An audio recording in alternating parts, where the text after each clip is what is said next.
La foi, c'est une position. Donc la parole de Dieu est notre position.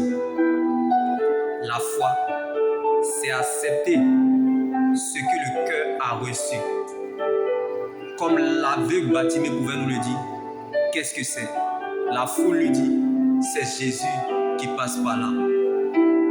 L'aveugle a jeté le manteau de l'inquiétude.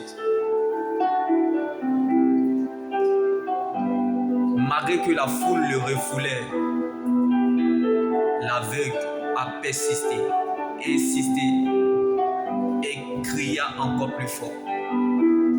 Fils de David, même si ce n'est pas avec les yeux qu'on écoute, mais avec les oreilles, on peut voir.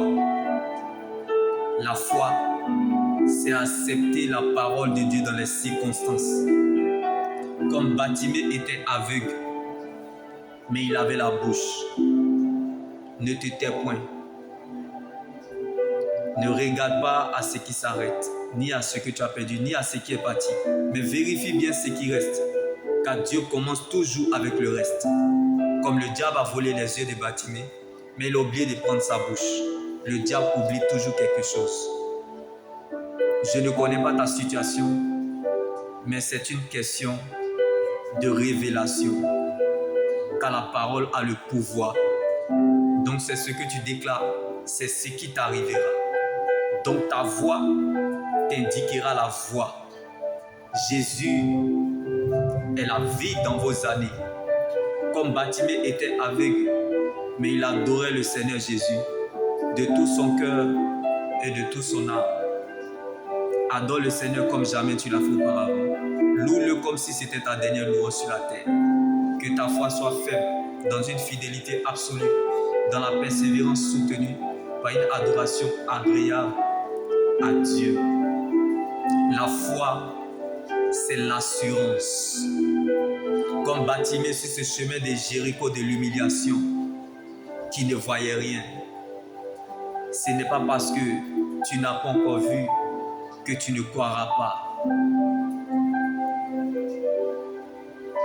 Donc, assurément, l'Éternel te fera du bien, car l'humiliation n'est pas éternelle, mais prépare la gloire à venir. Comme Bartimée a fini un futur grand évangéliste chez le riche Zachée. Si la gloire de Dieu est chez ton voisin, c'est que tu es dans le voisinage. Il est celui que le riche Zachée cherchait lorsqu'il est monté sur l'arbre de l'inquiétude. Il est celui qui marchait avec Abednego, Shadrach et Meshach dans la fournaise de feu ardent. Il est celui qui marchait avec David dans la vallée. Il est celui qui jubilait dans le Jourdain avec Élie. Il est celui qui a marché sur la mer Rouge avec Moïse. Même Pierre, qui était le plus grand pêcheur de poissons, avait du mal à marcher sur les eaux.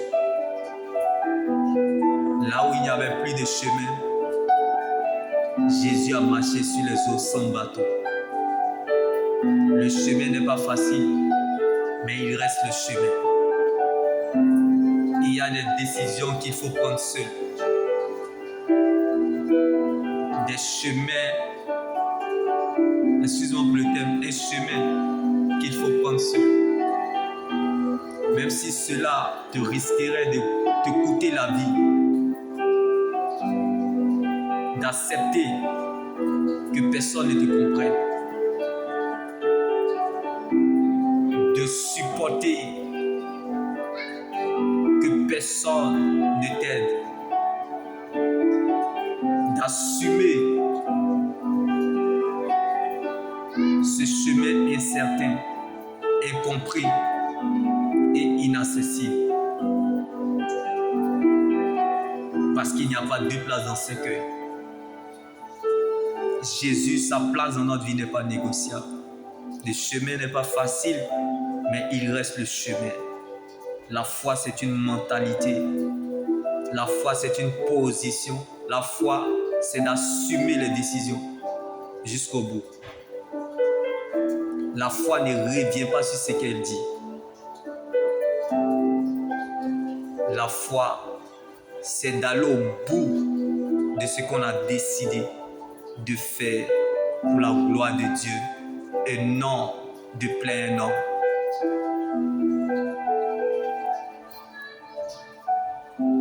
Donc jusqu'à notre dernier soupir, nous défendrons notre intégrité. Car la valeur d'un homme se révèle dans ses principes. Et lorsque ces principes ne sont pas respectés, il y a forcément des dégâts. Si le sang doit couler, le sang coulera. Parce que le mysticisme a commencé avec Jésus. Nous mangeons le corps de Jésus et nous buvons le sang de Jésus. Si nous vivons en Christ aujourd'hui, c'est parce que nous sommes morts en Jésus. Donc nous avons déjà des problèmes qui dépassent les menaces. Quand tu sais, on ne peut plus rien faire pour toi, parce qu'il n'y a pas de résurrection sans mort. Mais c'est ce que tu ignores qui peut t'envoyer très loin. Il y a des problèmes qui n'arrivent pas aux morts, mais aux vivants. Donc si tu portes un problème, c'est parce que tu es un vivant. Car ce sont des vivants qui portent des charges. Ce n'est pas ce que tu n'as pas eu qui réveille un mort.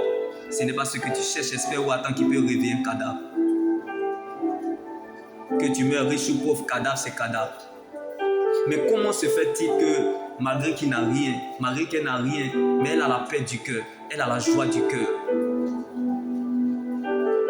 C'est parce que tu détiens quelque chose, indépendamment de ta volonté. C'est Dieu qui a mis ça en toi. Alors ne t'appuie pas sur les circonstances, mais attache-toi à ce que tu crois. La chose que Dieu a mis en toi, il fera des grandes choses avec toi. Ne te laisse pas perturber ni troubler par la réalité de ce que tu vis aujourd'hui. Ne détermine pas la finalité de ta vie. Donc tu n'es pas en train d'écrire la dernière page de ta vie. C'est juste une période de la vie et non la fin de ta vie.